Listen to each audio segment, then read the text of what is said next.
মাগুরায় ধর্ষণের শিকার ৮ বছরের শিশু আসিয়ার মৃত্যুতে শোকাহত সারা বাংলাদেশের মানুষ।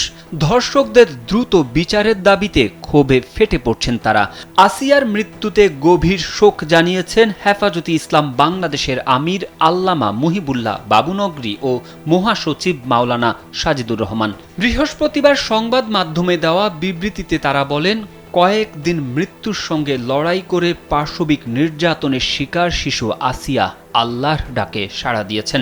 তার মৃত্যুতে গভীর শোক জানাচ্ছি এবং তার শোক সন্তপ্ত পরিবারের প্রতিও আমরা সমবেদনা জানাচ্ছি। স্যান্ডেলিনা সো, রূপচর্চায় আভিজাত্য। অন্তর্বর্তী সরকারের কাছে আসিয়ার খুনি ও ধর্ষকদের দৃষ্টান্তমূলক প্রকাশ্য বিচার দাবি করেন হেফাজত নেতারা। তারা বলেন, আমরা প্রচলিত নারী ও শিশু নির্যাতন প্রতিরোধ আইন সংশোধন করে বিচার প্রক্রিয়া দ্রুত সম্পন্ন করার দাবি জানাচ্ছি, যাতে এমন পাশবিক অপরাধ করার সাহস আর কেউ না করে।